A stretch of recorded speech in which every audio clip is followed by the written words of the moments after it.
Hello दोस्तों, मैं doctor Ram Singh Patel, assistant professor Pandit Motilal Nehru PG law college Chhatarpur. आज हम लोग डिस्कस करेंगे संपत्ति अंतरण अधिनियम के अंतर्गत संपत्ति अंतरण करने के लिए कौन व्यक्ति सक्षम है, कॉम्पिटेंट कौन है। तो संपत्ति अंतरण अधिनियम की धारा 7 के अंतर्गत बताया गया है कि कौन व्यक्ति संपत्ति का अंतरण करने के लिए सक्षम है। दोस्तों, ऐसा प्रत्येक व्यक्ति संपत्ति का अंतरण करने के लिए सक्षम होता है जो कि भारतीय संविदा अधिनियम 1872 के अंतर्गत संविदा करने के लिए सक्षम है। अर्थात भारतीय संविदा अधिनियम 1872 की धारा 11 के अंतर्गत कॉम्पिटेंट पार्टी या सक्षम व्यक्ति जो है तो बताया गया है, सक्षम पक्षकार बताया गया है, जिसके अंतर्गत ऐसा व्यक्ति जो कि वयस्क हो, कोई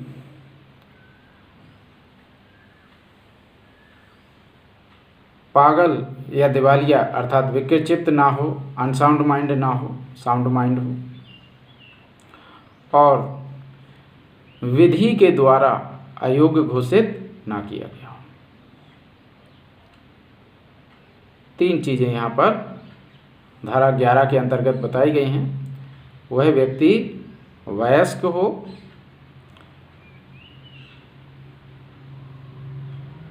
अनसाउंड माइंड ना हो, साउंड माइंड हो, है ना, अर्थात विकृत ना हो, स्वस्थ चित्त हो,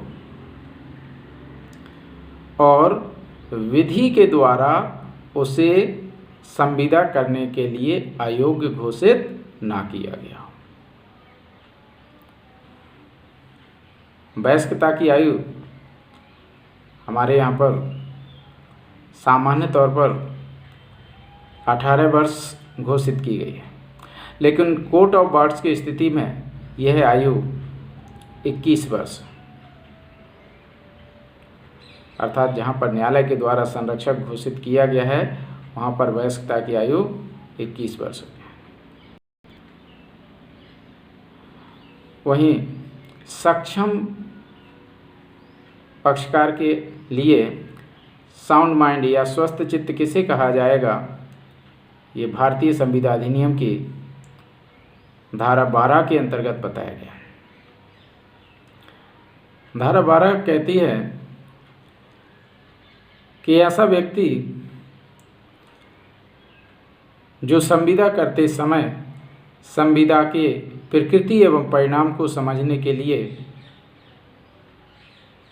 सक्षम है, अर्थात यदि वह समझ रहा है कि जो संविदा उसके द्वारा की जा रही है वह संविदा उसके ऊपर क्या प्रभाव डालने वाली है, अर्थात उस संविदा की प्रकृति और परिणाम को यदि वह समझ रहा है तो वह उस संविदा को करने के लिए कॉम्पिटेंट पार्टी माना जाएगा, सक्षम पक्षकार माना जाएगा। यदि कोई व्यक्ति पागल खाने में है या उसे पागलपन के दौरे पड़ते हैं, लेकिन बीच बीच में यदि वह स्वस्थ चित्त हो जाता है, बीच बीच में यदि वह ठीक हो जाता है और वह संविदा की प्रकृति और परिणाम को समझने के लिए सक्षम हो जाता है उस अंतराल के दौरान, तो जिस दौरान वह ठीक हो जाता है उस दौरान यदि वह संविदा के प्रकृति और परिणाम को समझने के लिए सक्षम है तो ऐसी स्थिति में वह साउंड माइंड कहलाएगा। भले ही शेष समय में वह विकृचित रहता हो। लेकिन यदि संविदा करते समय संविदा की प्रकृति और परिणाम को समझने के लिए कॉम्पिटेंट है, सक्षम है, तो वह स्वस्थ चित्त समझा जाएगा। इसी तरीके से एक सामान्य व्यक्ति सामान्यतः स्वस्थ चित्त होते हुए भी यदि संविदा करते समय संविदा की प्रकृति और परिणाम को समझने में असमर्थ,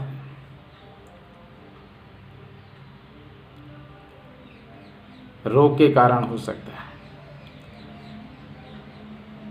या अतिवार्धक्य अर्थात वृद्धावस्था, अति वृद्धावस्था के कारण हो सकता है। यदि वह स्वस्थ चित्त तो है लेकिन संविदा करते समय संविदा की प्रकृति और परिणाम को समझने में सक्षम नहीं है, संविदा की प्रकृति और परिणाम को नहीं समझ रहा है, तो वह अनसाउंड माइंड कहलाएगा। वह संविदा करने के लिए कॉम्पिटेंट नहीं माना जाएगा।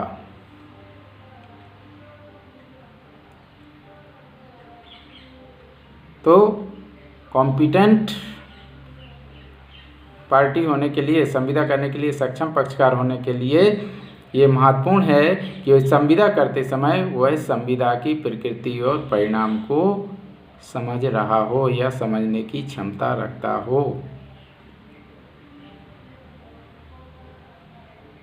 और विधि द्वारा, किसी भी विधि के द्वारा उसे ऐसी संविदा करने के लिए अयोग्य घोषित ना किया गया।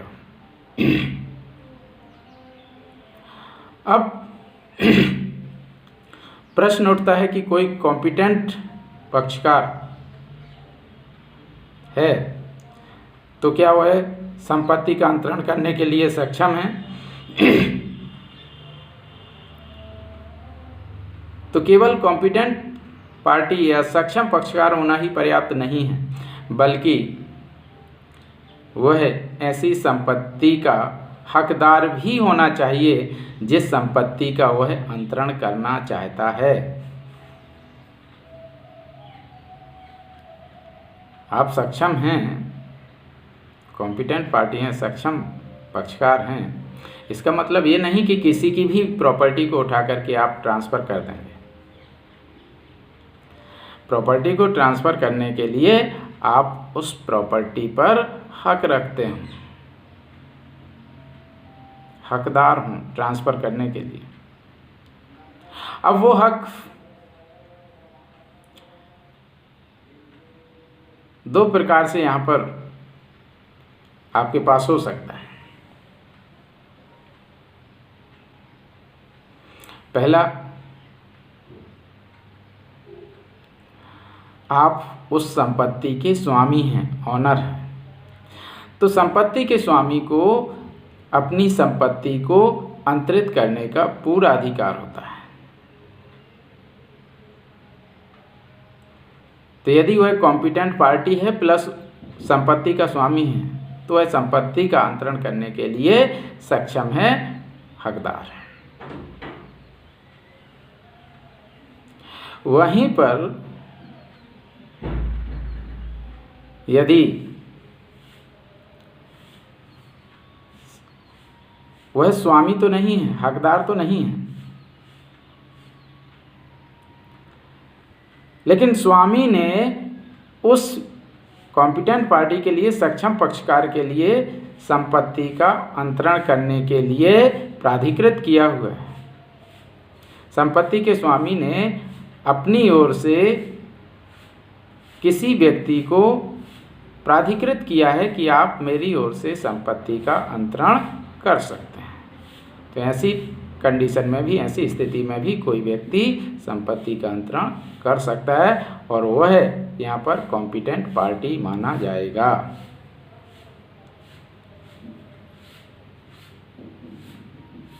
तो इस तरीके से अगर हम देखें तो संक्षिप्त रूप में अगर इसको देखें तो कौन व्यक्ति संपत्ति का अंतरण करने के लिए सक्षम है, तो इसके लिए पहली चीज़ तो कह रहा कि वह व्यक्ति संविदा करने के लिए सक्षम होना चाहिए, अर्थात वह वयस्क हो, स्वस्थ चित्त हो और विधि के द्वारा अयोग्य घोषित ना किया गया हो। साथ ही साथ यहाँ पर ऐसे व्यक्ति को संपत्ति अंतरण करने के लिए हकदार होना चाहिए। यदि वह स्वामी है तो ठीक है, स्वामी नहीं है तो स्वामी के द्वारा उसे प्राधिकृत किया गया हो, तो ऐसा व्यक्ति संपत्ति का अंतरण करने के लिए कॉम्पिटेंट माना जाता है, सक्षम माना जाता है। तो आज के लिए धन्यवाद, नमस्कार। मेरे अन्य वीडियो यदि आप देखना चाहते हैं, यदि आपको मेरे वीडियो अच्छे लगते हैं तो इन वीडियो को आप सब्सक्राइब करिए, बेल आइकॉन को दबाइए, जिससे मेरे जो भी नए वीडियो अपलोड होंगे वो आप तक पहुंच सकें। साथ ही साथ अधिक से अधिक वीडियो को लाइक करें, शेयर करें, जिससे मुझे वीडियो बनाने के लिए एक उत्साह बना रहे। धन्यवाद, नमस्कार।